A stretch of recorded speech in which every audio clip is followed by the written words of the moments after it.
Hello, everyone. We're back today for another discussion in Michael's series on a biblical view of conspiracies, or rather on conspiracies. We have session 25, the Kennedy Ritual. Michael, I grew up in a church that was a ritualistic church. It's called the Lutheran Church.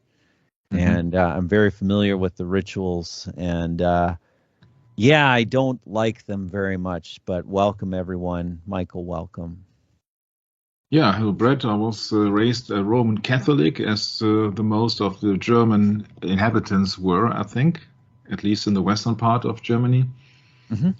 Yeah, but that is not an excuse for studying the things. And from a young age, I was convinced that it was not the right thing to do to go into the church because the people were behaving very strange, and the church being so rich but can't do anything about the hunger in the world. I said, oh, that is a big contradiction, which led me into quitting the church at the age of about 25 or so. Yeah, officially in Germany, but I was never a big partaking in the church rituals. I really hated that thing. I said, no, I'm praying in private, but I don't have to go inside the church. Yeah, but apart from that, where did I come to? I came to the conclusion that to study other things then, I studied the occult, I studied other things. And then I was watching 9/11 happening on the television several times. And I was then having a telephone discussion with my astrology teacher. And I said, what do you think will be the outcome? And he said, I will do a series about that. 9/11 was also a ritual, but we have talked about that last time. 9/11 is a ritual. The moon hoax is a ritual. Sure. Kennedy yes. was a ritual. Yeah. And of course, okay, I will show you another website at the moment. This is also a ritual. But we cannot go into this because then otherwise we would need several sessions, and I'm not sure that if that is the right thing to do. We are in the Kennedy thing and not into the actual situation out there. So it is more easy to speak about the politicians' relation to the church at the moment. So this is a Kennedy Ritual, session 25. And if I would have to make an estimation how many sessions we will need, I would say that we are about in the middle. So I think that would come up to maybe 50 sessions for the Kennedy thing. Yeah, I have already written so many scripts about that, so yeah, let's go in it. I'm sorry, but we have to make a start at the ritual. And the start of the ritual is to see that there is a connection between secret services organizations and politics. And now when it comes down to religious beliefs. So this is more or less the only image you will see today of the Kennedy assassination.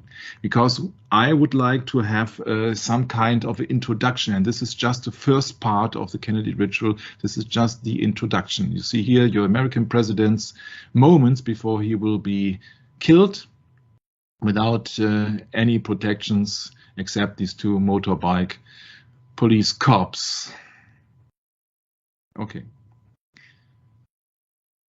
When we did the session about Dallas, by the way, I forgot to mention something. The main character, J.R. Ewing, speaking of John Ross Ewing, has the same initials as Jack Ruby, the one who was allegedly killing Lee Harvey Oswald. But that's just a minor thing. Oh, now it's not. Now it's storing. Okay. I don't want to go into every nitty-gritty about the Kennedy ritual because we have to make the introduction now.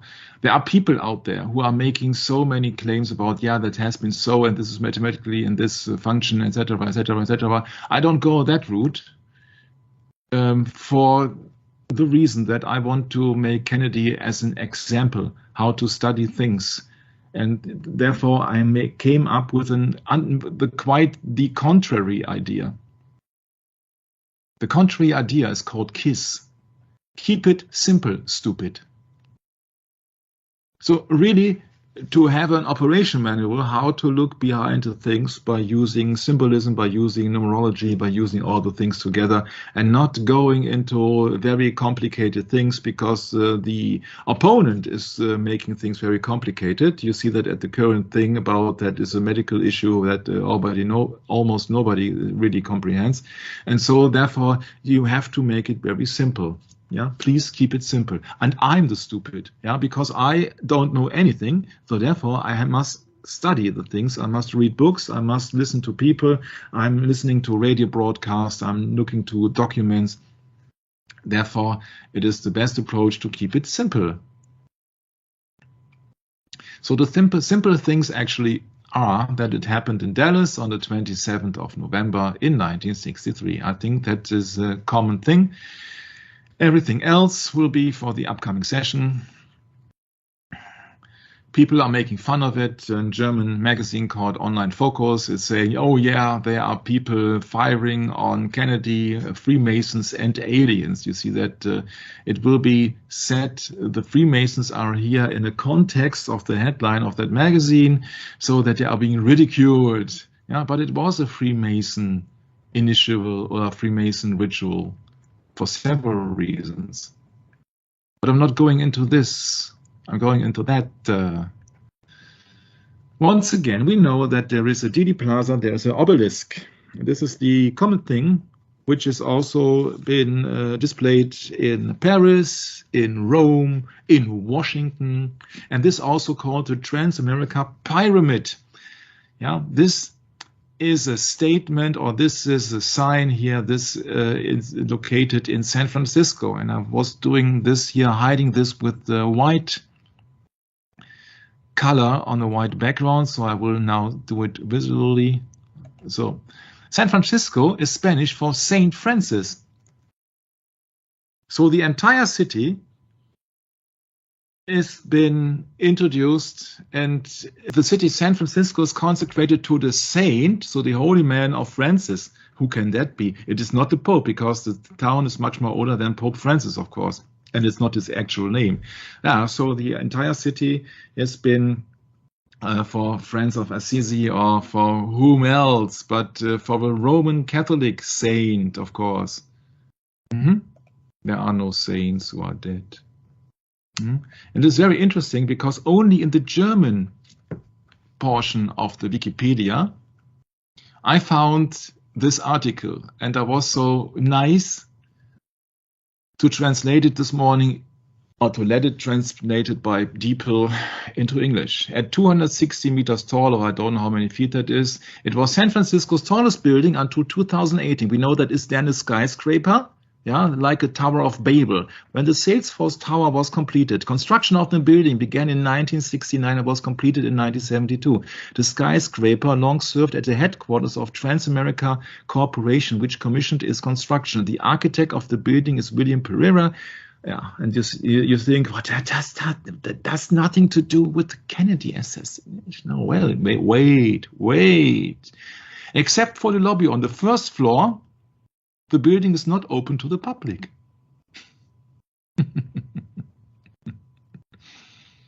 That should keep you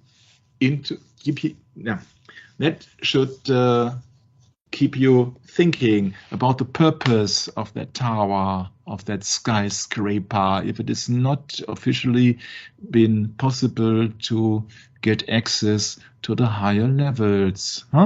What is that on the top here other than a pyramid? It's called the Transamerica Pyramid, by the way. And it is not accessible, not open to the public. Interesting, huh? You create an entire building which was then the highest in the city, and then it is not accessible to the public. What do they have to hide? Yeah, well, maybe this has something to do that it's been nowadays been occupied by the Church of Scientology. That very building, of course.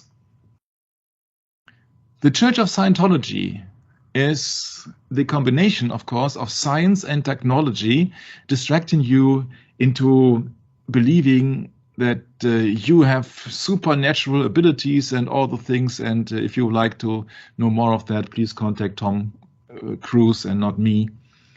Yeah, so that is absolutely BS. Scientology was being founded, of course, by Ron Hubbard. That's the buddy of Mr. Jack Parsons, of course. Jack Parsons, a follower of Aleister Crowley. Do I need to say more? JPL Laboratories, more or less a company of the National Aeronautic and Space Administration. So it's all BS. Yeah, but apart from that, you see that it serves now a religious purpose, because now it's been occupied by Scientology. Yeah, so of course it is a religious temple, and all the things it is about here, the Kennedy ritual, all the things are rituals. We talked about that last time with 9/11, etc., etc., etc., etc. I'm not going into the COVID ritual, but yeah, I was reading that article here about that ritual. It's about a ritual here. A little bit more down the line, I'm not reading the entire article, of course. A little bit more down the line, I found something very interesting, which I have copied there. It is in German, but nevertheless, I came into the conclusion, oh, that is very interesting. Of course, there is many deceptions here, because the author is an agnostic, somebody who does not believe in God, and somebody who is just having his own conclusions. They are mostly correct, but of course, if you exclude God, then it is not God correct, but it just resembles the opinion of somebody else. But he's talking about the Golden Gate, Ophios, the serpent holder, Sagittarius in November. Yeah, that's absolutely correct, but nobody actually knows what he's talking about, huh? What is a Golden Gate? Now, a Golden Gate is in the same city as it was about the skyscraper now being occupied by the Church of Scientology, named of San Francisco, the Saint Francis.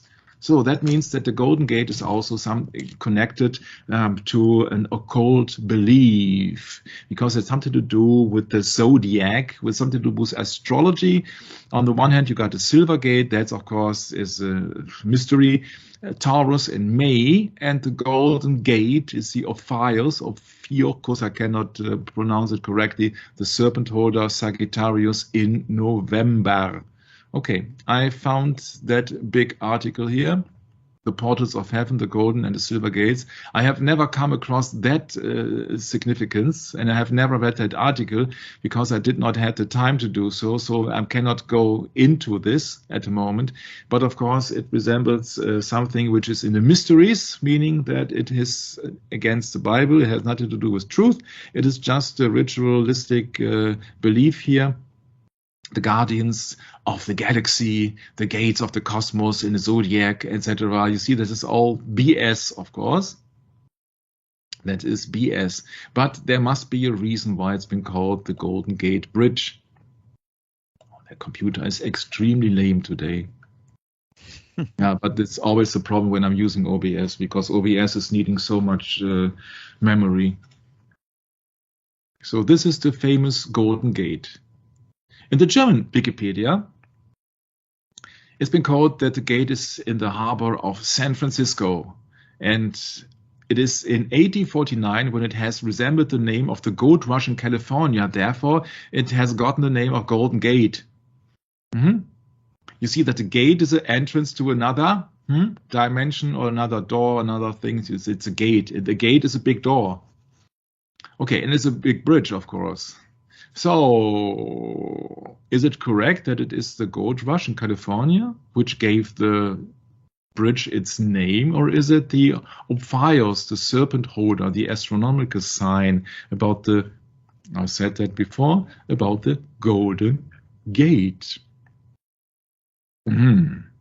Ophiuchus is a constellation straddling the celestial equator. Its name comes from the ancient Greek, meaning serpent bearer, and is commonly represented as a man grasping a snake. The serpent is represented by the constellation Serpens.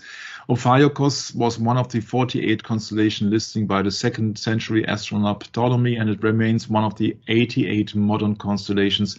An old alternative name for the constellation was Serpentarius. Oh, you smell the problem here? It's really a problem here because, of course, it has nothing to do with truth, everything to do with religion, everything to do with science, so-called.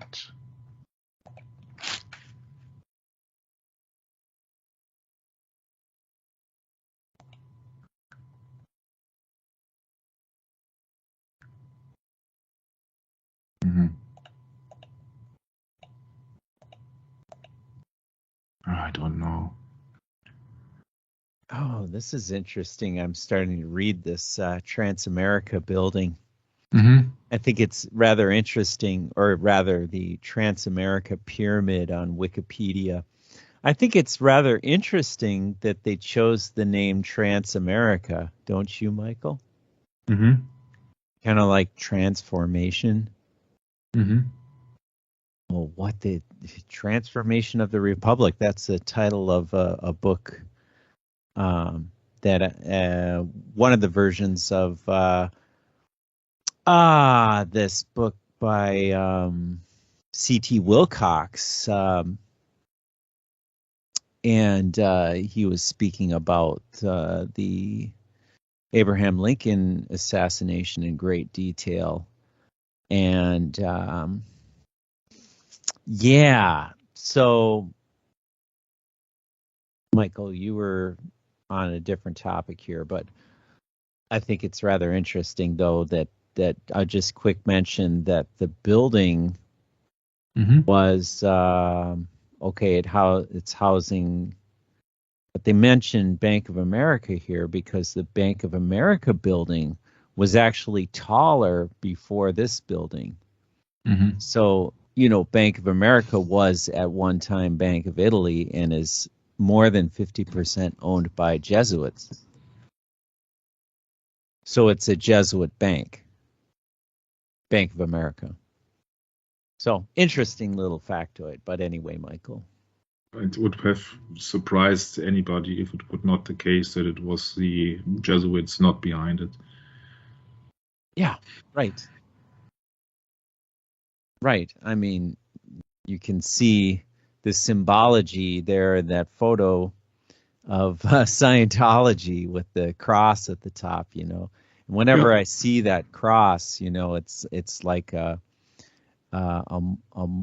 like a Maltese kind of design or something, and you can tell it's just has that look, and you can, it's so interesting how symbology is like that, Michael. Once you've studied this enough, you can see it everywhere.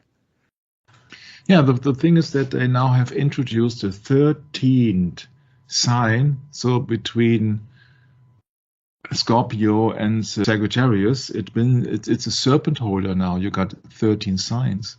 I'm absolutely not too lazy, but I don't have the time to go into this now because it is just, of course, deception now for the zodiac.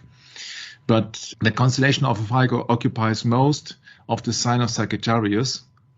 Yeah, and so that is all deception here. Now they're coming up with, it's not the 12 zodiac signs, but 13. So they have made free space for that serpent holder now to get in. And it's very interesting because in the German part, it is much more clearer than in the American part. I don't know why that is. Mythology. Now I have to go back to German and retranslate it into English because it's missing there. Wow. No, it is not. It is not there. It is not there in the American. Wow. Yeah, so now I have to go back to the German and have to retranslate it into English. You know what, Michael? This is reminding me of the Tower of Babel. Because, God said, let us confound the language. No, it is just the same thing around. You see that if they do it in German, they could have done or they could have taken the English article and then translate it into German or to get the same content in other words. But no, they are missing this out and that out, and every time you have to consume so many hours into research because it's missing here, it's missing there. Well, Michael, let's make one thing sure on this recording that myself and along with many others are very thankful that you do these researches and bring this information to us, because quite frankly, it's not obtainable in English. That means we're blocked off, we're suppressed. And, there's probably things that you are suppressed in Europe and Germany, too, that are in English in the United States, maybe in Great Britain here and there. But look, everyone's divided against each other in different ways, because that's another strategy of the Jesuits, to pit us all against each other, So by the mercy of God, we're able to see through all this, and come to some kind of terms with it. Otherwise, we'd be ending up killing one another all over again in another world war, and that, God forbid. I mean, I hope that never happens, but you just never know in this day and age we're living in, Michael. Just people are very desperate, and they're getting really frustrated with what they're being told, because they're being lied to on a global scale. I mean, every nation is different in that sense. There's different lies that are allowed, and then there's suppression of facts. And that's what Satan loves to do. Yeah, you see, this is an English translation here. There are several interpretations of the mythological origin of the serpent bearer. Among other things, he is equated with the hero Heracles or Hercules. On Rhodos, he was regarded as the starry Phoebus. According to the most common tradition, not the truth, the serpent bearer represents Asclepius, the son of Apollo, and his mistress Coronis. There you got all the rituals all together.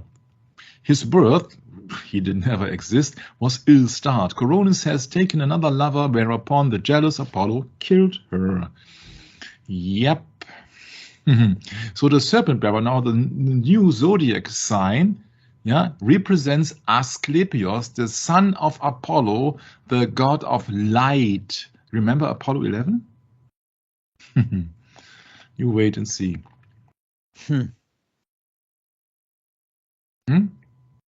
This is Apollo. This is the father of Asclepius. So it's all about Greek mythology. And Asclepius was then a big healer of mankind. And you know what Asclepius is. Therefore, you can imagine for yourself why they are now introducing a 13th sign of the zodiac, which is more or less a serpent holder. What is that other than a serpent holder, Asclepius? So it all comes together. You see that even in astrology, you got now the introduction of the all-healing, all-wise Asclepius, who never existed. And it's from Greek mythology. There you got from Greek mythology, you got Alpha, Beta, Gamma, Delta, Omicron. And of course, I could tell you now these numbers will show up, Rho and Sigma. Sigma is 18, means 666. So I would be very surprised if there is not a potential disease out there which is then be renamed as Sigma. My. How hard can it be, huh? That website, which is incorrect, says the serpent priest of Atlantis want to recreate the period of genetic manipulation with global health there. Okay, the last one is correct, of course. And it has something to do with the corona borealis in the sky, because the serpent holder is that sign, that star. No, it's not a star sign. What is it now? Sternbild. This is a star constellation here. It's called Serpens Ophius. Yeah, here you got Libra, you got Hercules, and you got the Corona Borealis. So Corona Borealis also is a name of a star image here in the sky beneath the serpent, or the serpent holder.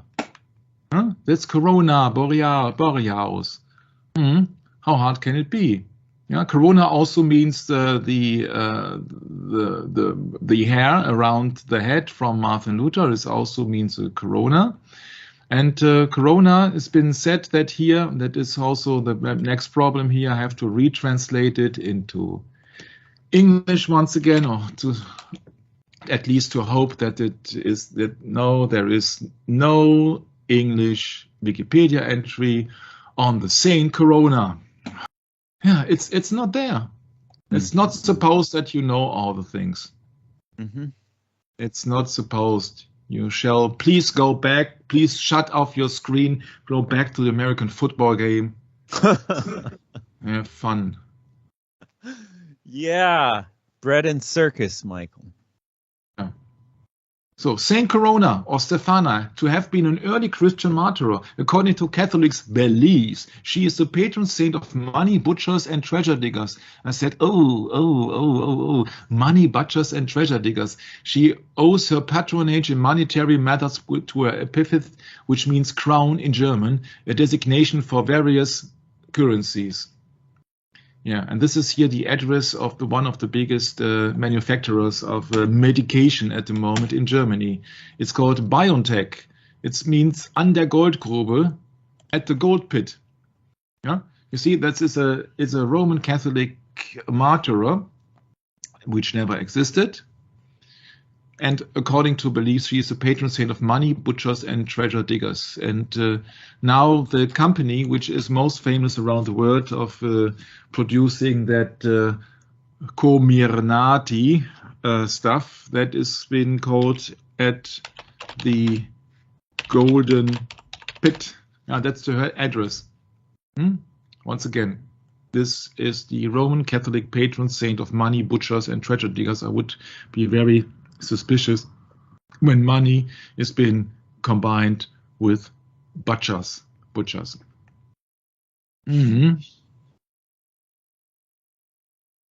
Information about the life of Corona or Stephana is not historically nor ascertainably, but merely handed down in various legends. Yes, because she never existed. She never existed. Yeah, it's tradition. It's always tradition. As you see, this is the entire German Wikipedia article. I have to retranslate this from German into English because in English you are not supposed to know that. Wow. Obviously. Huh. Elite glass windows in Strasbourg. You see Strasbourg, where the head of the European Union is, with that Tower of Babel symbol. Shows Saint Corona standing on a pedestal with a canopy above her, slightly turned to the right, wearing a yellow gown, blue mantle, and white veil, with palm branch and diademed crown around the blue nimbus. With yellow pearl cord runs the inscription Saint Corona. Once again, yellow, blue. Yeah, yellow gown, blue mantle. Now look at this.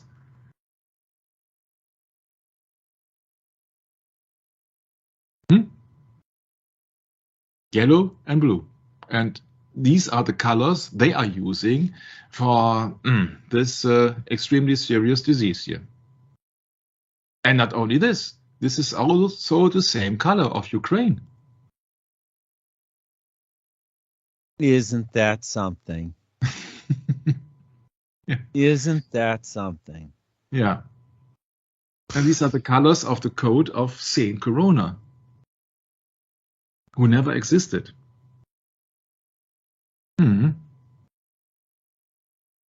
Yeah, you're not supposed to know that. Suppression, Michael. You're not supposed to know that. You see that? Mm-hmm. I'm not making anything up here. It is just by combination of things. Once again, blue and yellow, or in a translated form. Like the colors for that would be Sweden as well. Svensk. Yeah, so that was my little excursion about that. I found that very interesting. There's also a Corona prayer or crown prayer. It's a magic ritual which has been used in the 17th and 18th century to look for hidden treasuries. It is in various spell books, like the 6th and 7th book of Moses, or Moses actually. Yeah, but it sounds the same, like Brett, in disguise or in disguise. Sure. In the skies. Yeah, or in disguise. Yeah, that's and you got it here in that book. It's very interesting book actually. I have to translate it, of course. Yeah. come. You have to translate it at least. Why does it not translate into English? Handbook of German Superstition. Yeah, there you found the Corona prayer. I'm not making anything up. Yeah, this is a Corona Gebet, means a Corona prayer. The same Corona is a treasure holder above the hidden treasuries for the poor people, and is the ruler of evil spirits to gain riches through a series of prayers, etc., etc., etc., with Kabbalistic words, kabbalistischen Worten, yeah, Kabbalistic words, Hebrew God names. Isn't that something? Yeah, it's been spread in Austria and Bohemia, Austria and Bohemia, in the 6th and 7th book of Moses, not Moses. It contains the Corona prayer, allegedly. Yeah. Isn't that something, huh? Reminds me of Matthew 23 all of a sudden. The And scribes and the Pharisees sit in Moses' seat. Yeah, and also reminds me of Luke 4. You see, when the devil was taking Jesus upon a high mountain, showing all the treasures of the world, all the riches and the power and the glory of them. Yeah. Holy Corona. Right. Corona is a patron saint for riches and for butchers. And then when the company is coming up with medicine, I'm a little bit suspicious about if it is not for just profit. Yeah. If it's not for profit. Yeah. Back from our little excursion about the blue-yellow symbolic, and also about the patron saint of the Roman Catholic Church, which is very interesting, and the prayers. Yeah, to get rich. To get rich by butchering people, huh? Yeah, great. You got many other topics about pyramids, because this introduction into the Kennedy ritual, actually, I need to make, or it was my intention to do so, to see the relation between Freemasonry and the American politics. And there's much more coming up here. You see many pyramids, and also Hollywood is especially using Egyptian magic. And I did in German a series of Hollywood, which is actually propaganda. But there is more to see. This is a pyramid of Luxor, but it is not at the same time, because it just named Luxor. It is a black pyramid, and it resembles not only a pyramid, but a sphinx, you see, and several obelisks and a ziggurat. A ziggurat is a temple of the gods, and ziggurat comes actually from to be high, and ziggurat is coming from Ur, U-R. Yeah, that's a ziggurat, a reconstruction. And Luxor means the source of light. This is Luxor in America, in Las Vegas, a 30-story hotel and casino in Las Vegas Strip. 120,000 square foot. Found that very interesting. You see that they have emitted a light source on the top of the pyramid. And you see here the famous or infamous obelisk, because that is more or less a copy of Luxor. But it gets worse. Because when you see that on the backside of the dollar bill, you see that unfinished pyramid here for the Luciferian doctrine, or for Atlantis, or whatever you would like to call that. It's very interesting, because I just said, keep it simple, stupid, me being the stupid here, Brett, because I then found it very interesting. If I really think or try to think simple, then why is it on the back of the $1 note? Because that means one. It's one world religion. It is not on the backside of the $100 note. Usually I would think that the more precious the note, the more attractive or more important the symbol. But here you got it on the $1 bill. So that means one empire, one government, one world religion, one system, one world one new world order. It's like the World Trade Center, who happened to be two, and now it's just one World Trade Center. This is just one world religion here. Because the pyramid is a symbol of religion, it's a symbol of hierarchy, it is a symbol of Egyptian Trinity. Once again, one. It's so simple, actually. Why it's not on the back of the $10 or $100? No, it is one. The hotel is named for the city of Luxor, the ancient Thebes in Egypt. Okay, very interesting architecture with the Diabolos Cantina. Yeah, so the Devil's Inn, more or less. Yeah, sure, quite, because it's a pagan religion. How else to worship than Satan? You see that they have even an obelisk inside. Yeah, of course, it's just Egypt. Oh, it's just for fun of it. No, these are rituals. Yeah, this is a worship of pagan gods, images, and idols. Yeah, and Luxor from the Arabian city is a big city here, and I have to translate it now. Maybe, just maybe. Yeah, we are lucky to find it in the English Wikipedia. We would be very pleased to find it. I'm not quite sure if we succeed.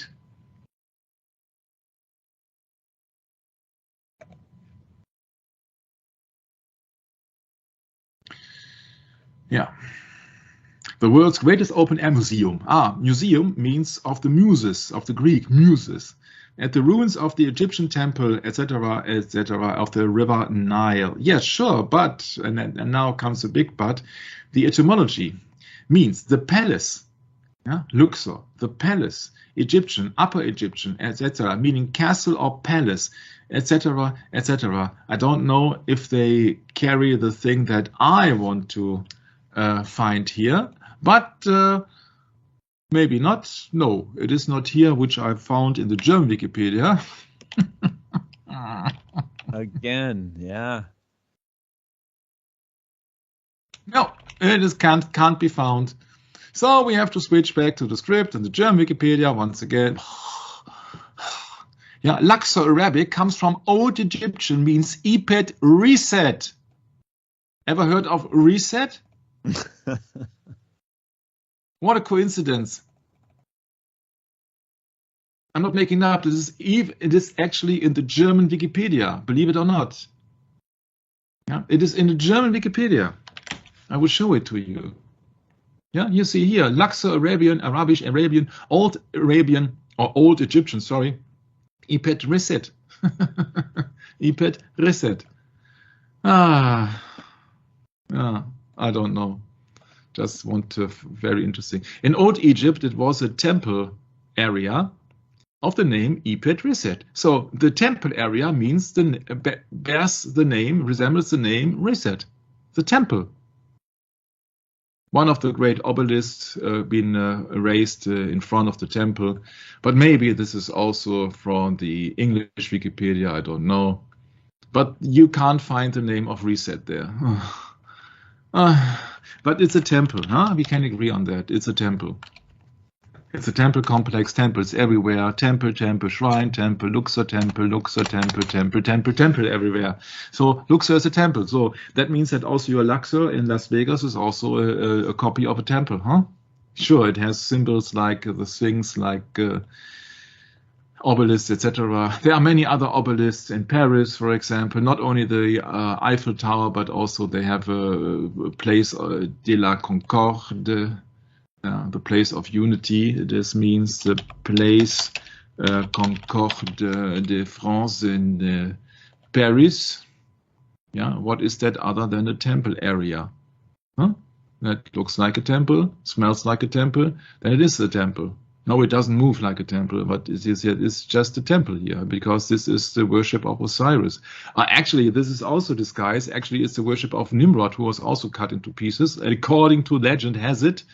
But so that is just another name for the same thing in all the languages of the world. So that is very interesting. Yep. So they have processions there. But of course, mainstream media is downplaying everything. In LA Times, Los Angeles Times, they say Egyptians' obelisks are no longer standing tall. 1990. They say, why obelisks? Nobody even knows what they are. So the Los Angeles Times don't know anything. They don't know anything. We know what they are. Yeah? Because they admit that there is an archaeologist named Labik Habati, his greatest authority, who said they were sacred, but they don't know what that means. Say they are sacred. Yeah, just take it. It's all you need to know. They are sacred. Don't touch it. Yeah, if you touch it, you have to buy it. No, it's just sacred. Yeah, but they don't know what they are. Yeah, can you imagine that in the same article they tell you that nobody knows what they are, and they tell you they are sacred? Yeah, so at least we can agree on that fact that they are religious items, huh? And now I found that in not long ago, in 2021, they carried 22 mummies in a ceremony procession through the main capital of Egypt, in Cairo. Huh? Yeah, that's right, Michael. I was shocked when I saw that video footage. Yeah. The Queen Hatshepsut, you cannot. So, yeah, that's very interesting because all the things happening out there are rituals. Yeah, I'm not making it up. And then I came Luxor. You see that Luxor was a temple area in Egypt. Luxor is the name of the pyramid in Las Vegas. And now I found another interesting article about Luxor. That's the Luxor massacre. The killing of 62 people, mostly tourists, on 17th of November 1997 at an archaeological site and major tourist attraction around the Nile from Luxor. We know that Luxor was a temple area. We know. So it is a religious thing going on. You see, this is more or less also here a temple area. It's called a temple, and it's a temple of Hatshepsut, location of the attack. Yeah. Once again, all wars are religious wars, and all attacks are religious attacks, or they are rituals. As the same is valid for John F. Kennedy. And of course, 6 gunmen allegedly killed 58 foreign nationals and 4 Egyptians. The assailants were armed with automatic firearms and knives and disguised as members of the security forces. They descended on the mortuary temple of Hatshepsut at around 8:45. They killed 2 armed guards at the site with the tourists trapped inside the temple. That is the most interesting thing. Inside the temple. The killing went on systematically for 45 minutes, during which many bodies, especially of women, were mutilated with machetes, and the dead included a 5-year-old English child. And this is a religious killing inside the temple. This is sacrifice here. And the German part is more explicit on that, and you don't want me to go into that, what they did with several body parts. You don't want me to talk about it in English. Once again, you don't have to know anything. You just have to believe your mainstream press. But if you read between the lines, then you know that this was a religious assault. This was a ritual here. It happened inside the temple. Come on. And it's the same for John F. Kennedy. It was a religious ceremony. So that is my point on all of that. If you compare that, so John F. Kennedy is not by far the most important, but it is just one ritual beside many other rituals. May it be the massacre of Luxor, may it be the moon hoax. It's all rituals. Yeah, rituals are also happening where nobody is slain. Yeah? But that's a problem. If they are doing things in secret and then disguise it as an act of religious fanatics or so. But actually, yes, these are all religious things going on, and especially going on behind secret doors. So many things. People are disappearing or being killed and having strange accidents. And so these are all rituals, or many rituals out there going. And I found a very interesting Bible verse. It is Isaiah 29:15, Brett. Yes, woe unto them that seek deep to hide their counsel from the Lord. Works are in the dark, and they say, who seeth us, and who knoweth our turning of things upside down, shall be esteemed as the potter's clay. The works say of him that made it, he made me not? Or shall the thing famed say of him that is famed, he hath no understanding? Yeah, excuse me, framed, not famed, I said.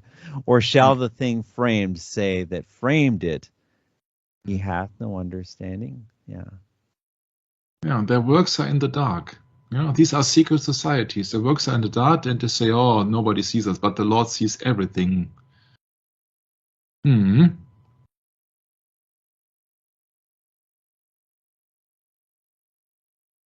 Yeah, and to see that these are people who are working in the dark. They are emitting light to the sky. This is just a reference to Lucifer, of course. Yeah, it's just using a tourist attraction to deceive the people. Of course, they are inside a pyramid. A pyramid is a temple. It is not a grove or a tomb. Of course, that's what the school is telling you. No, it is a religious worship. And also it is, of course, a resemblance to the Freemasonic hierarchy. That as well, because many parts of the Freemasonic hierarchy are direct resemblance to Egyptian Trinity. Yeah. And that's also the problem here with Pink Floyd, The Dark Side of the Moon. Yeah. On the left side, you got the front cover here. This is the exoteric. You see that, oh, there's a light beam through the prisma and then coming a rainbow. And I once said, no, that must not necessarily be, because that is a pyramid here also. It's not a triangular shape, or a prisma is also a pyramid. And if it is an Egyptian pyramid, then the light comes from the right side, emitting to the left, because they are writing from right to left. Writing from right to left. So then all the life is into this pyramid and then comes out with one light beam. So one world religion or one doctrine. Yeah. And so this is on the outside, and people say, oh yeah, that is a prisma. But when you have the poster of the vinyl edition of the Pink Floyd Dark Side of the Moon, then you see, oh, there are 3 Egyptian pyramids then depicted here. So yeah, so this is just the exoteric for the lay people, and this is here the esoteric, that they know that, oh, that has something to do with Egypt. Now, I don't know if some member of Pink Floyd is actually a Freemason. I know there is Nick Mason, but that does not mean that he's a Freemason. I know that the lead guitarist David Gilmour has received a CBE. So that tells also a lot. Yeah. So yeah, that's all entitled. All are using their esoteric versus exoteric deception. Yeah, and also this is just the headline of the time: Las Vegas, the new all-American city. It's nothing American in it. It is just Egyptian. On the right side, you see officially in a German Wikipedia page, you see a triangular or a pyramid of the Freemasons in Germany, in Wilhelmsbad. Yeah, this is a Freemason pyramid. So sorry, this is a pyramid once again. Freemasonry. That is the birth of the German flag, which is totally tossed around, because black is standing for the for darkness and death, of course, and it used to be on the ground here on the flag. Nowadays it is on the top. Yeah, so everything has been mixed around here, especially in Germany. Yeah, but you see there's symbolism, one-eye symbolism and pyramid symbolism, not only on the $1 bill, but also on the many occasions out there. Freemason, by the way, means originally a traveling guide of Masons with a secret code. Yeah, you see that doing things in the dark, doing things in secret. Isaiah 29:15 once again. Yeah, Freemason comes from brother Mason, from frère maçon. Others say it was just because the Masons worked on the freestanding stones. Freestanding stones, yeah, maybe obelisks. Yeah? But I think free is a subject of dispute. Yeah, Mason means just brother, so free Masonic. Yeah. Of course, they don't rely to Egypt solely. They mainly rely on the Tower of Babel. They will always tell you they rely on the Temple of Solomon, but that is just another approach to deceive the people, to think that people would then think they are religious, they're Christian or what else, I don't know. Once again, we know that Dallas is on the 33 latitude. There are many things happening on the 33 latitude, but also there are many things happening on the 22nd of November. 22 plus 11 means 33. There are many interesting things happening at 33. There are many also interesting things happening on the 22nd of November, but that is for a later session. So 33 is the biggest or the highest grade in the Scottish Rite Freemasonry. Then it is an honorary degree, which just only few selected member can ever achieve, not by doing anything, not by doing it on their own, but just by being given away that honorary degree for special services. For example, for being the elite second man on the moon, Buzz Aldrin, he then received a 33 degree. The man who is having no arguments but is hitting people in the face, you know, from the last episode, from the last session. 33. So, okay. So, and now for something completely different. Now, this is one of my favorite actors or comedians, John Cleese from Monty Python, but it's just my taste. Now for something completely different. Of course, Microsoft has something to do with it. Now for something completely different. Or not different. It's about Laurel and Hardy. What they got to do with it? Well, I found an article in a German newspaper. They said that the Pope invited Stan Laurel and Oliver Hardy to a secret audience. I said, what? In 1950, after they have done their final movie, Pope Pius XII, so Eugenio Pacelli, they wanted to invite them, and he did, and actually, according to this source here, they arrived at the Vatican. And that means that this Pope then had a special sense of humor. It was so more or less Hitler's Pope during the reign of the Third Reich. Yep, and the newspaper here claims that popes are only humans. I don't think so, because the Pope claims to be the replacement of Christ and being infallible when he's preaching in the open or officially. Yeah. So, but you see from the symbolic here, keep it simple, stupid. Don't believe anything, but just look at pictures. I think that this Pope, during the Second World War, he saw himself as a resemblance or replacement for Christ. Huh? What do you think, Brett? Oh, yeah. Well, hey, just look at what the Protestant reformers and them that adhere to the Protestant doctrine in recent times perhaps a century ago would believe about the Pope, the man of sin, the son of perdition. Yeah, this is Rio de Janeiro. Yeah, Jesus Redemptor. Of course, it is Catholic, of course. You see, it is a violation of the real second commandment not to have any images and idols. But to make images and idols, thou shalt not bow down nor serve them. Yeah, but this was also erected here. I think it was in the 1920s, so it was just before the Second World War. Let me just look. It just comes into my mind. Jesus Redemptor, Redentor. Yes. 1922. Yeah, it started to, and you see, it finished 1931. Yeah, it's just 8 years before the Second World War. So it was quite recent, 10 years ago, yeah, when the Pope made this gesture.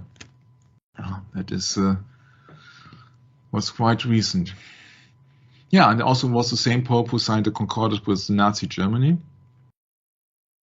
And then they discovered that there were no actual records in the Vatican archives about that secret audience taking place of Laurel and Hardy at the Pope. But then they just found something, because they don't have any picture or any note in the archives of the Vatican. And so this historian called Mr. Gemma, he says it is most likely that all hints for the very unusual private audience, they have been erased. So maybe there are other facts who have been erased from the archives too, huh? Yeah. What is the reason? So they are suspecting maybe the reason is because they were having problems with alcohol and they were married several times. But of course, the most obvious reason is that Oliver Hardy was a Freemason and there was a papal bull who was just condemning Freemasonry because he was a Freemason. He was not only playing a Shriner in the Sons of the Desert, but he was a real Freemason in his private life. He was a member of Solomon, once again. Solomon, being prominently named here, lodge in Jacksonville, Florida. Yeah, this has officially been named in an episode of This Is Your Life, and I can bear witness to that because I've seen that television thing. And now it is in totally contradiction to the papal ban of Freemasonry, happened in 1738. Yeah. Yeah, and Freemasonry has several strange orders. For example, the International Order of the Rainbow for Girls. So rainbow in the Bible means the community from God to Noah. And in the LGBT, it has another meaning. And now I have come across the fact that also the Freemasonry Youth Service is using the rainbow. Everything will be fine. Please stay home for your safety. What a distraction everywhere. Oh, yeah. When they say peace and safety, then sudden destruction will come upon them, yes. And now for something completely different, that you now know why the last 1 hour or so was necessary to point out the combination of Freemasonry and politics and the Vatican. Now, for not something completely different, but something similar. This is Pope John Paul I. Not the second, the first. John Paul I, born Albino Luciani, was head of the Catholic Church and sovereign of the Vatican City 33 days later. Now you know the reason why I wanted to name him in the session about the JFK Ritual, Freemasonry, politics, and the Vatican. Very interesting event happened here. It's a smiling Pope. He had some very interesting publications. A collection of letters to very prominent personalities, from Jesus Christ to Pinocchio. I said, oh, Pinocchio was a murderer because he murdered his friend Jiminy Cricket in the movie of Walt Disney. Walt Disney happened to be a 33-degree Freemason, by the way. Yeah. So, yeah, he got rid of so many small traditions, and he was only reigning 33 days. And then it gets very strange, because we have to translate this into English, because I don't want to look for any other English content now, which is then totally different once again. After a pontificate of only 33 days, John Paul I died on the night of September 28 and was buried in the crypt of St. Peter's Basilica. An autopsy of his body was refused by both his family and the Vatican. His death quickly gave rise to numerous conspiracy theories. The deceased was found in his bedroom bed at about 5 in the morning by the head of the papal household, Sister Vincenza. Oh, there's also always a sister around when you need one, huh? She then notified private secretaries Diego Lorenzi and John McGree. Evidence shows that at 5:37, McGee informed Cardinal Secretary, etc., of the Pope's death. So very interesting, huh? Very interesting. 33 days, and an autopsy of his body was refused by both his family and the Vatican. Ah, very interesting. Very interesting. An Austrian pathologist, Hans Banker, examined the published sources and evaluated them in his book, Many Ways to Eternity. According to him, no reliable conclusions could be drawn from the vague information. Yeah, sure, because they don't hand out any more important information. As probably explanations for the sudden death, he gives a blood clot carried from the leg veins, blah, blah, blah. Sorry, I have to really say blah, blah, blah, because it's probably, most probably, maybe, and you see that if you don't do an official examination of the body, you cannot conclude anything. Yeah. Autopsy refused. Yeah, so everything else is speculation here. It's absolutely speculation. It's absolutely speculation. The Vatican's restrictive information policy has indeed given free rein to many speculations, yes. So they have to hide something. But on the other hand, it has prevented the spiritual authority of the Catholic Church, embodied by the papacy, from being involved in a partisan way in these hypotheses. yeah, so they don't have any interest in the truth, it seems, huh? Yeah. A certain David Gallop has then published the book In the Name of God, The Mysterious Death of the 33-day reigning Pope John Paul I. And he says it has a direct connection to the affair of the Banco Ambrosiano and their connection to Licio Gelli's Freemason lodge called Propaganda Due, P2. You know that propaganda means the spreading of faith, and what is then P2 other than a Freemason lodge is spreading their doctrine? Yeah. Michael Bacon, in the book A Culture of Conspiracy, is writing this. He is referring to Lady Queensborough, who has another name actually, writing in 1933. In 1933 was considerably more pessimistic, concluding that, quote, Luciferian occultism controls Freemasonry, unquote. And isn't it Freemasonry, which officially has been founded in the United States of America, isn't it Luciferian doctrine when there is a pyramid on the dollar bill with a light on top? Yeah, you see there also on the dollar bill, you see the reference between Freemasonry and, of course, Luciferian doctrine. Yeah. Mr. Brandon places the dividing point at Masons of the 33rd degree, above whom the diabolical activities allegedly take place. Quote, this is the work of the Scottish Rite, which infiltrated Masonic lodges for the purpose of using them as a framework for the establishment of their godless New World Order, unquote. Conspiracy theorist John Coleman, for instance, believes that a Jesuit Freemason ring exists inside the CIA, and such views have been easily absorbed into accounts of a secret government that makes deals with alien invaders. Yeah, I know that many Freemason people believe into this. In the interlinked hypothesis of secret societies, a place can be found for every player and new components can easily be added. Masons can be connected to Jesuits and a combined group can be joined by extraterrestrials. Actually, this is a hypothesis which has named to me and spoken to me in person a few months ago. It was very interesting. Yeah, so many of them believe the things of the gray aliens, what the NASA is depicting. Huh? Although the Jesuit-Mason connection is the more prominent, yeah, you see that everywhere. You see that there is a connection between Jesuit and Masons, and we have also discovered that on the book of The Grand Design Exposed by John Daniels. Yeah, so there are numerous people who are coming up, and we know that the Masons actually have been controlled by the Jesuits. Why is that? Because also the Grand Masters of Freemasons for Albert Pike, he was controlled by a Jesuit. Now, that is known today.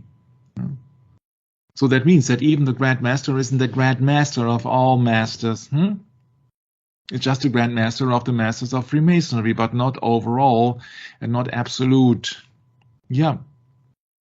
Oh, that's very interesting, because that is just a professor of a university here. It's not just any bloke like me coming up with any conspiracy theory. Huh? This is just a professor here who is writing something about the Masonic conspiracies cannot easily be separated from other plots in contemporary literature.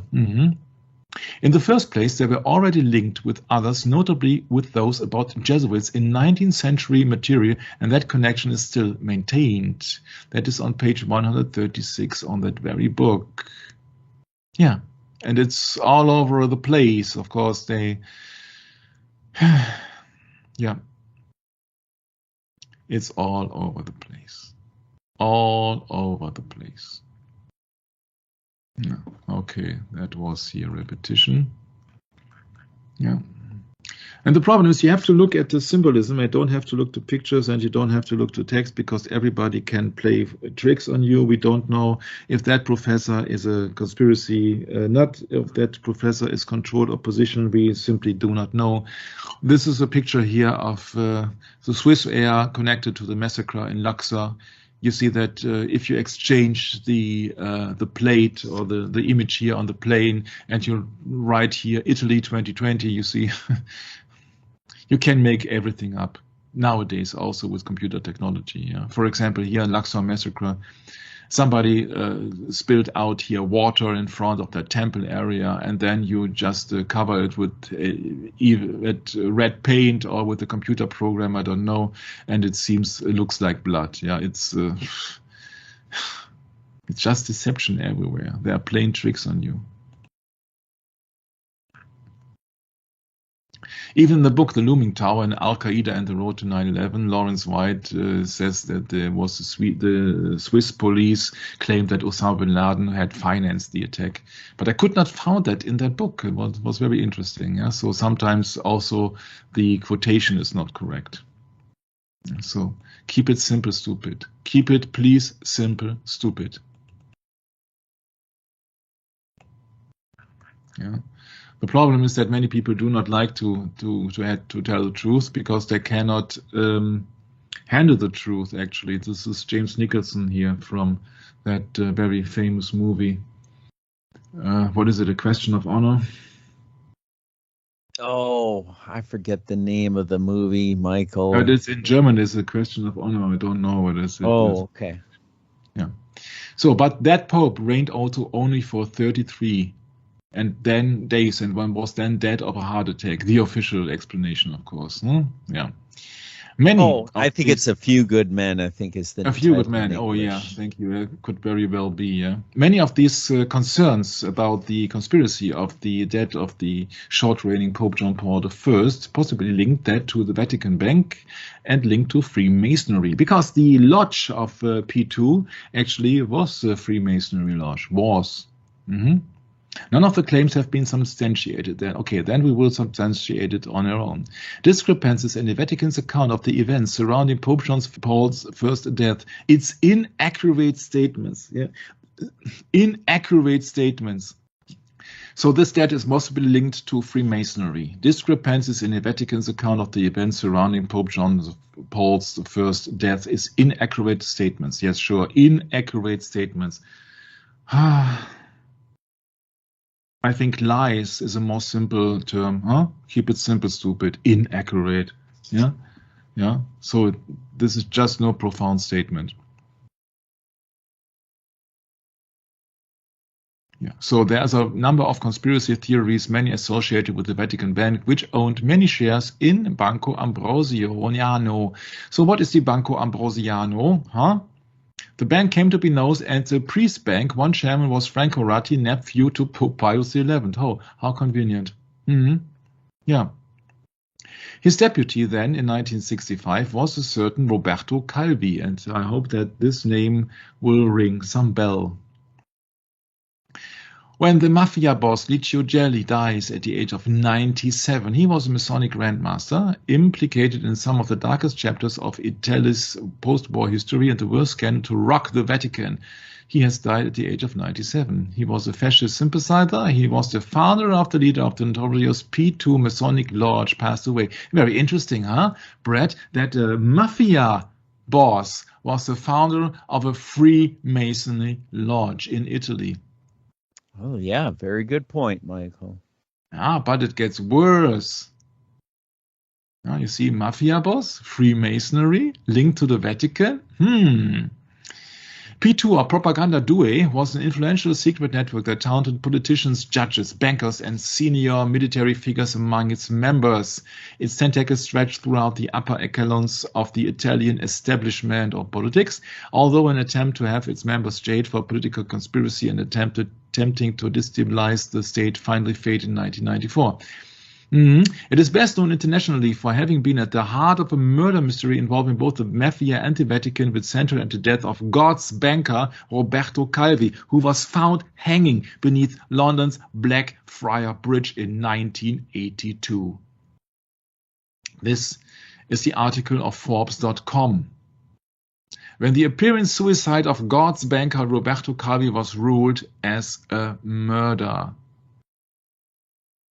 Yeah. We will skip this because I have made my own conclusions about it.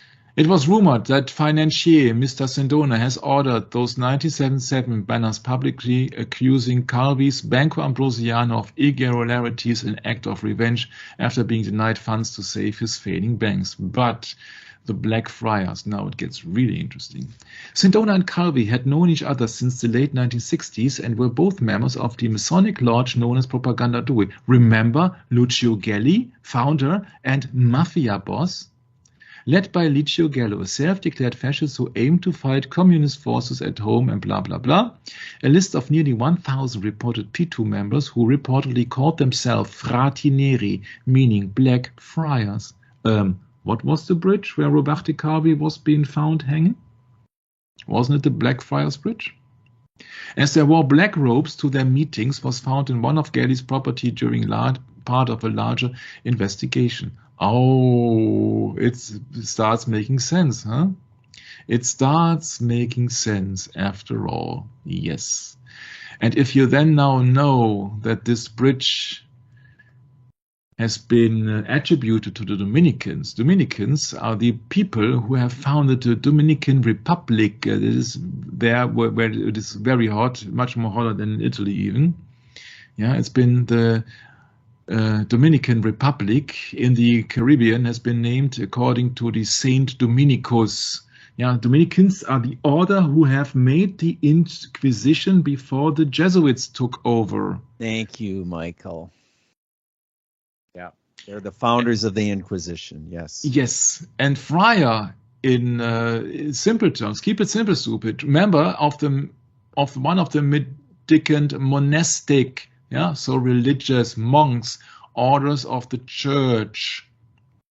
Yeah, and even Mr. Silvio Berlusconi, Premier Minister of Italy, he was a part of the Masonic Lodge. Yeah, so even a Prime Minister who, being a Freemason, can be part of the Italian government or even be the Prime Minister. Interesting, huh? Everywhere you come across that. So Propaganda Due was Italian Freemason Lodge, founded by a mafia mob, a mafia boss, and it also incorporated the later Prime Minister of Italy.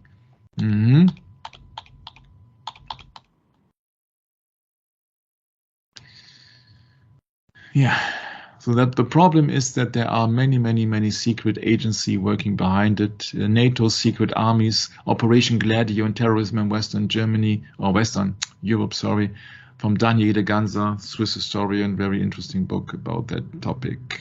Yeah, so that many terrorist acts are being carried out by special organizations and stay behind armies and not by private people on a certain private revenge attack or so. That is just the thing to distract the people into believing there was just another lone nut like Lee Harvey Oswald in the case of John F. Kennedy. Huh? Yeah, so once again, Collegium Verbanum de Propaganda Fide. Yeah, propaganda comes from, of course, from the Latin language, and it's been a spreading of faith, like the propaganda here, the spreading of faith, the spreading of false belief by propaganda professional Edward Bernays, a nephew of Sigmund Freud, who later was being invited into the Vatican by the Jesuits because he did such a tremendous work on writing his book Propaganda. And later on, when it has been a very bad smell to use propaganda, because Edward Bernays also was being used by the German Minister of Propaganda, the Ministry of Propaganda, Joseph Goebbels, who was a Jesuit, claiming to be Jesuitically, and he was Jesuitically trained, and he wanted to become a priest. He did that in the Netherlands, by the way.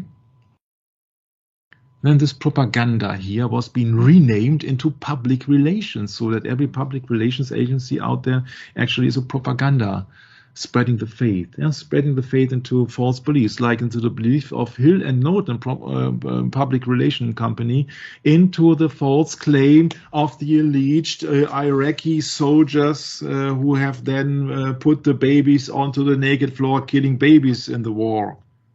Yeah, Hill and Knowlton, yes, Hill and Knowlton. Yeah. Kuwait babies, yes. Yeah. Naria testimony, the false testimony which led to a war.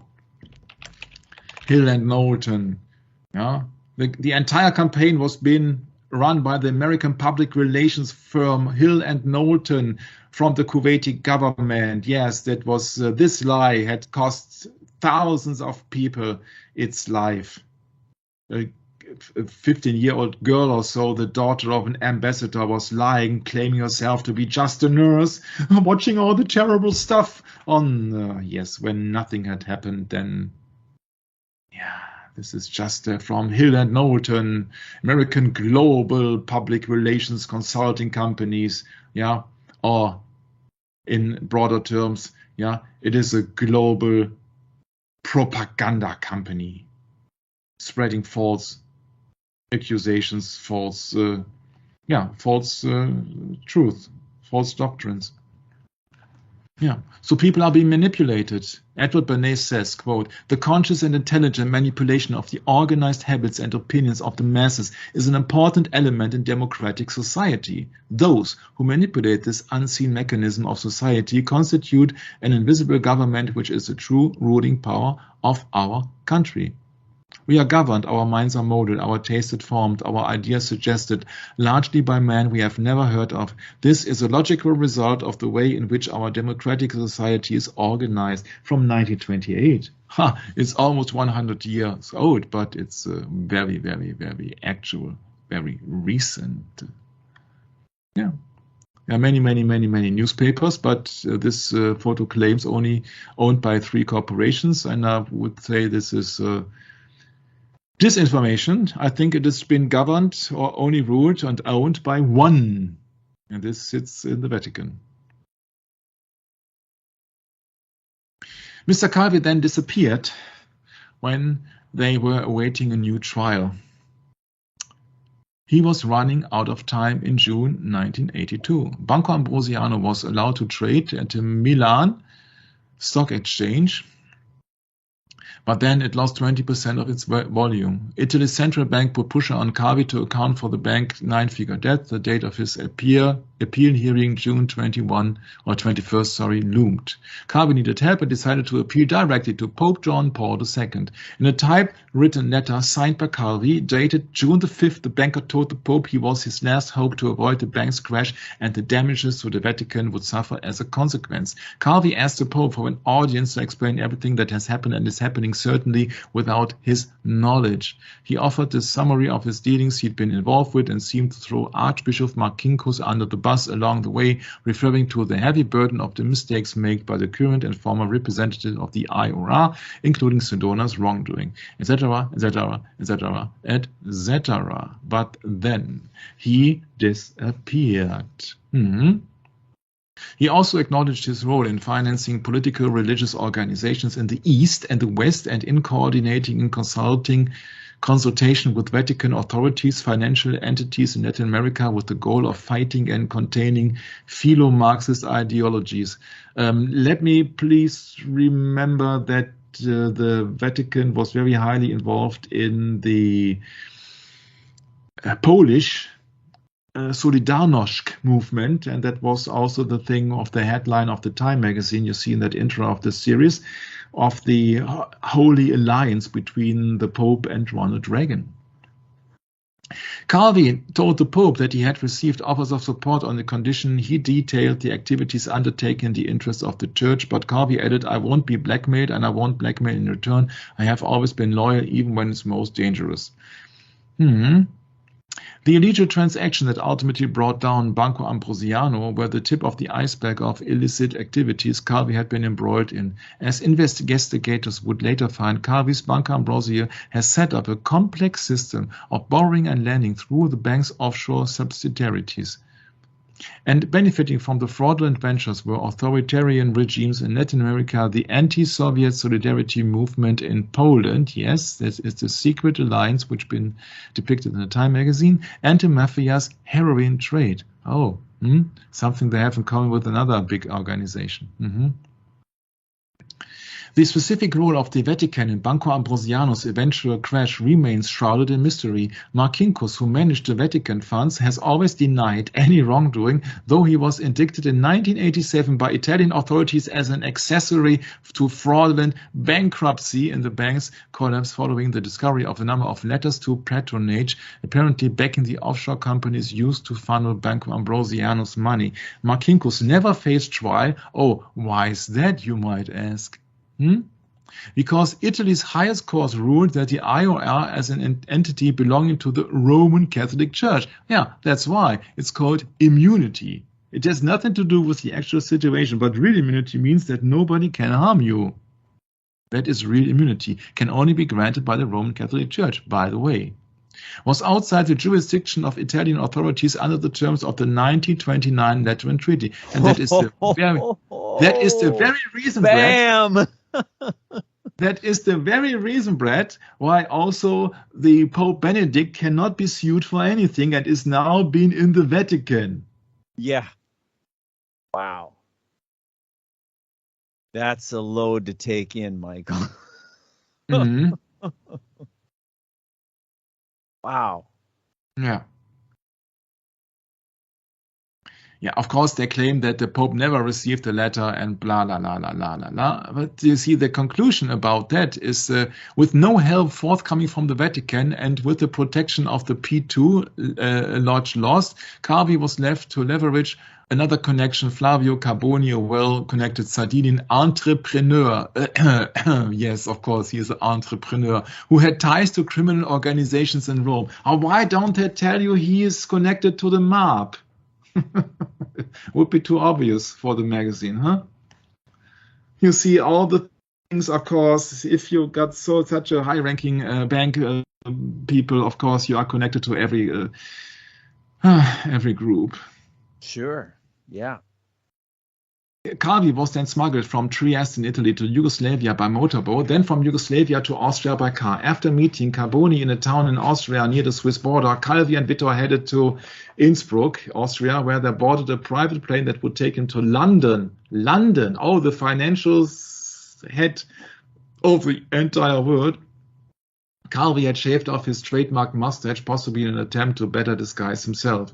Throughout the trip, Calvi had reportedly carried a black briefcase full of possibly incriminating documents that later went missing. Oh, what could that be?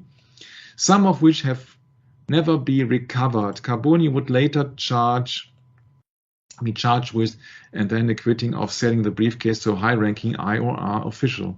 Yeah, London was not meant to be the final destination of the journey. Calvi apparently planned to travel across the Atlantic. His wife has already moved to Washington, D.C., and he told his daughter, who was in Switzerland, oh, how surprising, being Switzerland, to do the same. In a phone conversation with his daughter the day before he died, he told her something really important is happening, and today and tomorrow all hell is going to break loose. He was right. Yeah.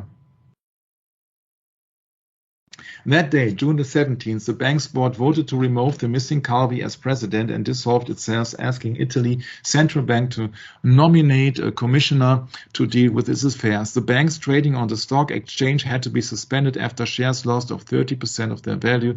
It would be found to have around $1.4 billion debt. On the same day, Calvi's long-term personal secretary, Graziella Corroce, fell to her death from a window of the bank's Milan headquarters, an apparent suicide, though conspiracy theories naturally abound. Yes, it is a very strange act of suicide to fall down, but okay. She has reportedly left a note saying, "May Calvi be double cursed for the damage he has caused the bank and all its employees." The next day, Calvi's own body would be found about 700 miles away. Yeah, it's very strange when the FBI carries that kind of a letter. Speculation is that she committed suicide. Well, that is really speculation. And maybe that's also what the FBI wanted to press to tell the public. Huh? I don't know. Yeah, you see, because the head of the FBI at the time of JFK was Mr. Edgar J. Hoover, who was also a 33-degree Freemason. Everywhere. These guys are everywhere, huh?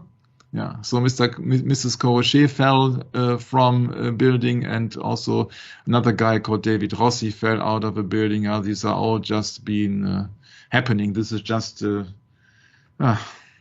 if you really think about this. So this is the Blackfriars Bridge where Roberto Calvi had been found in London. Interesting if you compare the skyline from London to Dallas. Also lovers of pyramids once again. Yeah. Yeah, you see, there are many lovers of pyramidical buildings or pyramidical shapes. So this Jackie Chan, Who Am I, in Rotterdam, in Netherlands. This is so very interesting architecture here. This is a Blackfriars Bridge once again. This is where Roberto Calvi has been found. Yep. Of course, that's a usual suicide when you hang yourself and then you have also some very heavy bricks in your suit, Brett. This is just a common thing. That yeah, right. Yeah.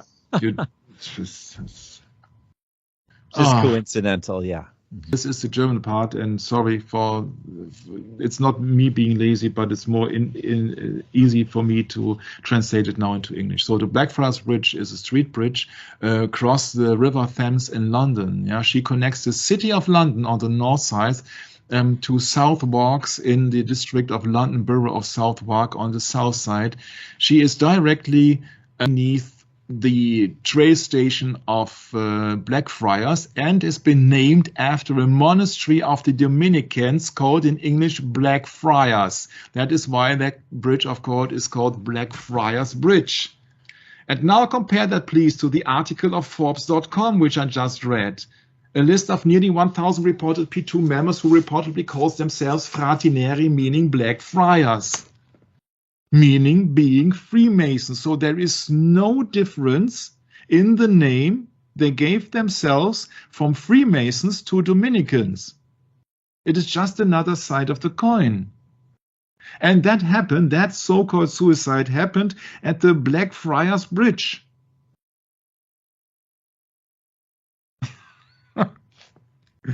Yeah. Oh, that does not mean anything. Huh? And of course, it's a suicide.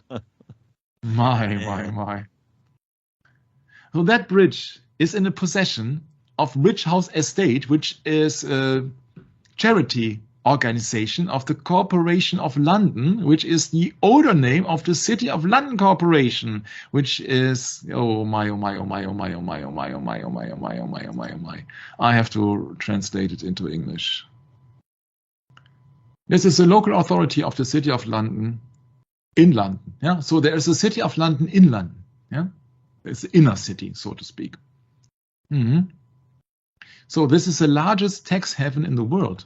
It is not in the Caribbean or any unknown country. The corporation has formally existed since 1191. Oh, that was the time when the Templars were still in existence, huh? Its first documented exemptions is the City of London. Formally, the municipality has existed since 1191. Yeah. The corporation is governed by the Lord Mayor of London, the Court of Aldermen, and the Court of Common Council. It has no control over the Middle Temple and Inner Temple, two legally separate enclaves in the city. And it is just by coincidence that in the City of London Corporation there is an Inner Temple and a Middle Temple, huh? It has nothing to do whatsoever with religion. It has nothing to do whatsoever with rituals. And the murder, or sorry to misspell that, the so-called elite suicide of Roberto Calvi, so-called God's banker on the Blackfriars Bridge when he was a member of the Freemasonry Lodge P2, writing a direct letter to the Pope.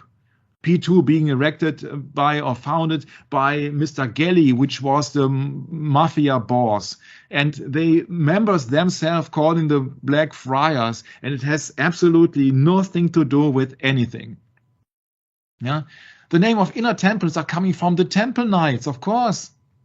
And they also got a temple church, and they got an inner temple hall. So you don't need any translator here. Yeah. So it has been,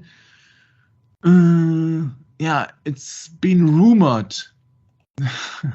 It's just hilarious. You see, keep it simple, stupid. Yeah, this is the district of the square mile, so to speak, square mile of London, the City of London Corporation. What do you think? Who have founded that? Yeah, of course it was the Templars. And the Templars were the first bankers. They were so rich that I think it was the King Philip in France and so weiter, he has made a connection to the Pope, and the king was actually ruling the Pope at that time, if I remember correctly, because there was a threat to all, because they were so big in power, because they had all the possessions. Of course, what does a king want to have? More power. So that is the tradition of the priests of the Temple Church. They're being called master. Oh, like the masters of masonic things. And priests of the reverend and the valiant. Yes. Yeah. So that is the so-called square mile in London. Yeah. It's called the square mile, although it is rectangular. Yeah, that has something to do. Oh, also, Freemasonry is referring to the square. Squares found heavily in Masonic rituals and recognition sites. Oh, what a coincidence. I got the same idea as Wikipedia does. Now, Masons are required to square their actions by the square of virtue and are sworn by God and the square. Yeah, God and the square mile. And there is no coincidence that there is a St. Paul's Cathedral. And that St. Paul's Cathedral, more or less, is also in New York, but it has nothing to do with it. And it has nothing to do with the Cipher 33, with the Pope reigning, and has nothing to do with nothing, because now the Eiffel Tower has grown in size. It's now 330 meters tall. Yeah, 33. And of course it is Freemasonry. Yeah, but you see that also by the height. They have now installed, I think it was a new antenna. Yeah, how easy to improve or grow the size of a tower than by installing an antenna. Yeah.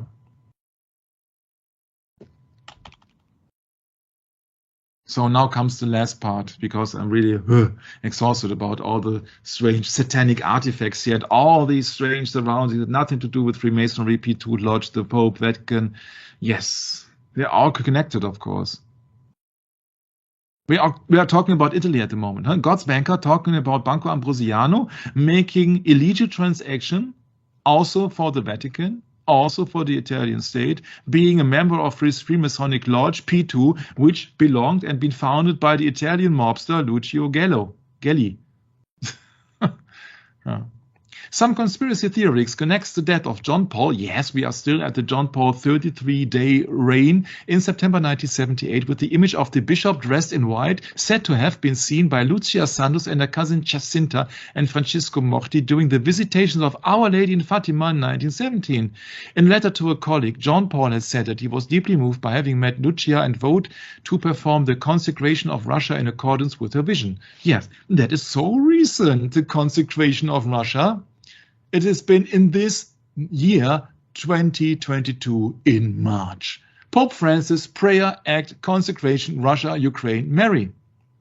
Because in that, I won't say ritual, in that apparition of Mary, of Fatima in 1917, it was the order that Russia should be Catholicized to believe also, of course it is Mary's apparition, in the Holy Mary, and to get rid, so to speak, like in the murdering, the killing of the Tsar's family in 1970, the Russian Revolution then starting, because the Tsar, the head of the state in Russia, happened also to be the protector of the Russian Orthodox Church in Russia. And so they want to Catholicize Russia so that it is in agreement to the first apparition of the Our Lady Fatima. Yeah, and this is now Pope Francis praying to a false idol.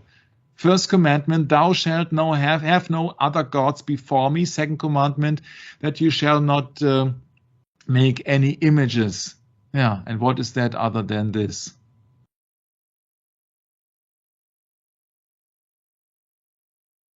Tell me.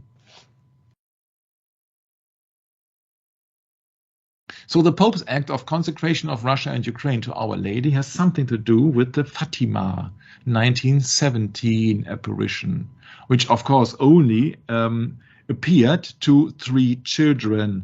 Very easy to manipulate little people. Yeah, this is the official text here, and this is the Pope with the broken cross.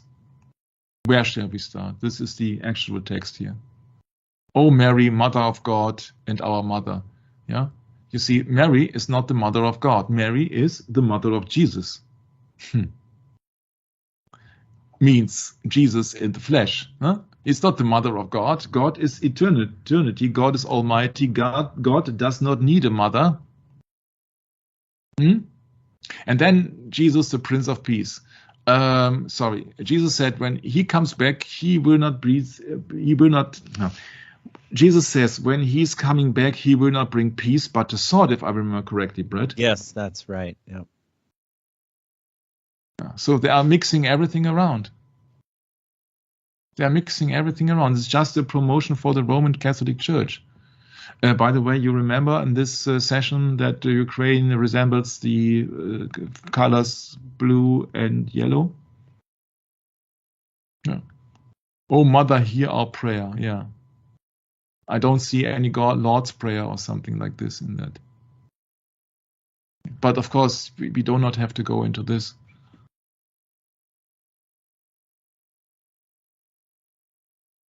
The Immaculate Heart of Mary. After Jesus has been born, he had several sisters and brothers, if I remember correctly. Yeah, well, but it's just the Queen of Heaven, huh? The Queen of all. Or the compromise of all religions, maybe. Yes, the deceased John Paul I Pope had met Lucia Santos, so one of the girls of the Fatima apparition, while he was a patriarch of Venice and was deeply moved by the experience. In a letter to a colleague after his election, he wrote to perform the consecration of Russia, which Lucia said Mary has asked for. Yes, that is part of the Fatima, let's say, ritual. Yeah, so the consecration that happened for Russia and Ukraine, Brett, is ritual. It's nothing else. It's a religious ceremony played by the Pope. Yeah, Brother Francis of Mary's of the Angels. Yes, Pope John Paul I, the Pope of the Secret. What does Isaiah 29 verse 15 says? Woe to them who seek deep, was it, or something? Seek deep to hide their counsel from the Lord. Yes, I think so. Yeah, I'm quite sure. And that's a problem, Brett. You see that every time you go into this, the world events are happening, be it JFK, be it 9/11, be it now Russia, Ukraine, you see you always got a religious background which is completely hidden for the public eye. At least somebody would come up and connect the dots, but usually you won't find that in the mainstream. They won't connect that. That has something to do with the Fatima, and it is always the same with the color scheme of Corona. You'll really see that JFK was just a ritual, a Freemason ritual. We are going into this ritual in the next session. I just want to point it out in this session that there is a connection between politics, Freemasonry, and the Vatican. Well, that was a very interesting example, too, that you just showed us, Michael, yes. Yeah, and also you see not only this, but you see that on the higher levels, you see the connection between the Jesuits and the Freemasonry. Well, you know the Jesuit motto, the end justifies the means. So if a war is necessary, or if killing is necessary, it seems that they don't care. Of course, if you know the fourth vow. But it's just they are doing it in a sequence and they are mixing everything around to install the top of the pyramid in place. So they have the one world religion, the one world government. Yeah, and so that is no coincidence in my keep it simple, stupid attitude that it is on the $1 bill. Yeah, therefore we can close it down to the famous last words of Brett, because I'm really exhausted now from speaking so much. I need a drop for my voice, but it's always the same. It's always a ritual. It's always a ritual, because in every war you see that people will be sacrificed, they will be burned to death. There will be bombed, there will be killed, there will be slain.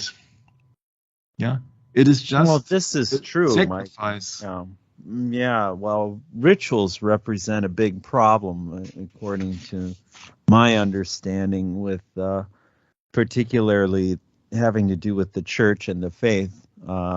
Having been raised practically Roman Catholic in the Lutheran Church, practically speaking, because, Martin Luther was part of the Catholic faith, and he taught most of the Catholic doctrines. He had a few quarrels with the church.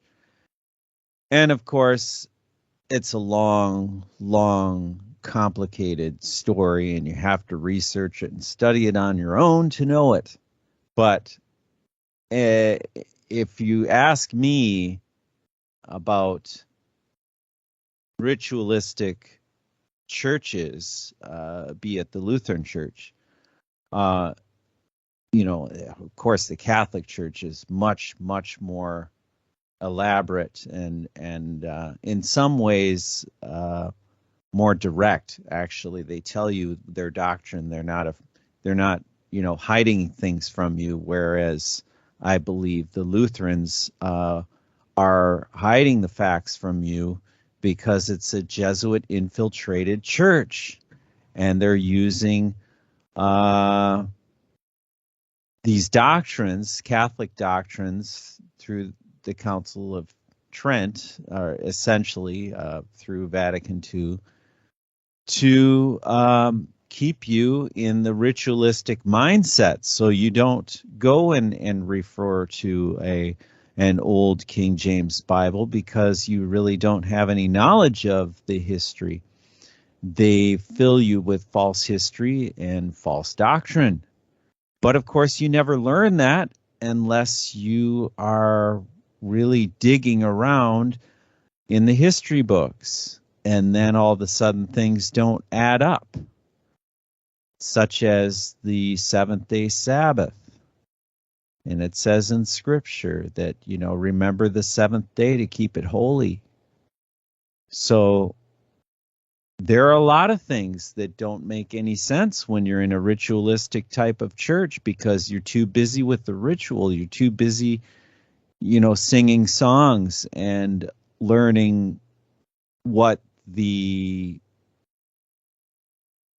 shall we say, what the church wants to teach you. You don't learn anything at all in terms of the suppressed information about our real history as believers. Of course, to be a believer, you have to be born again.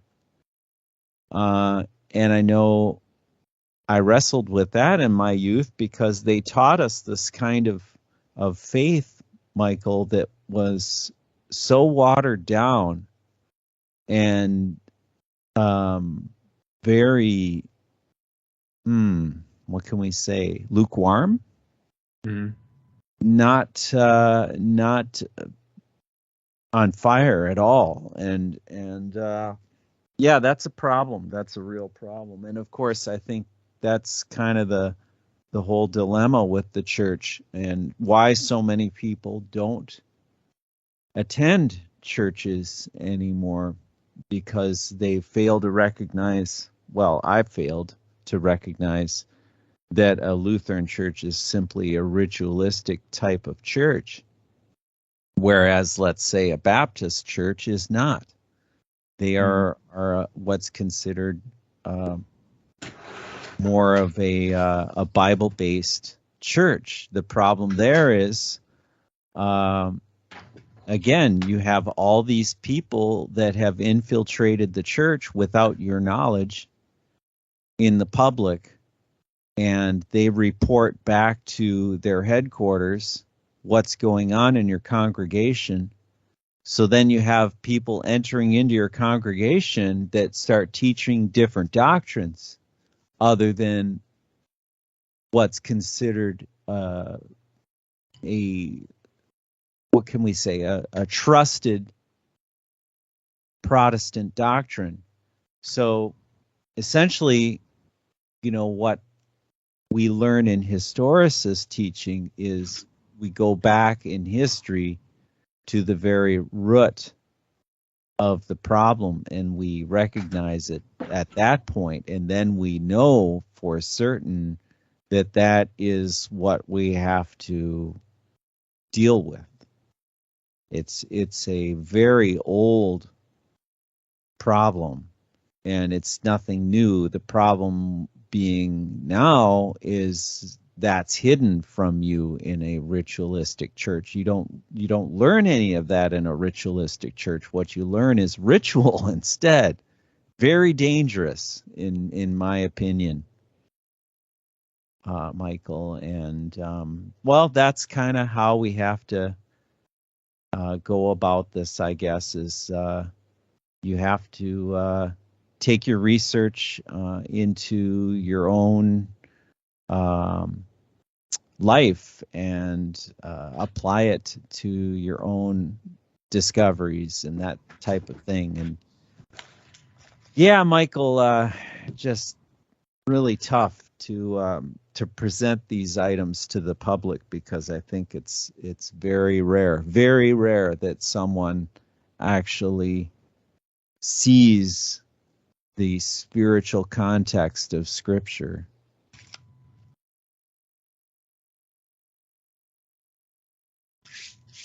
And I don't know what else to say, Michael. Yeah, thank you, Brett.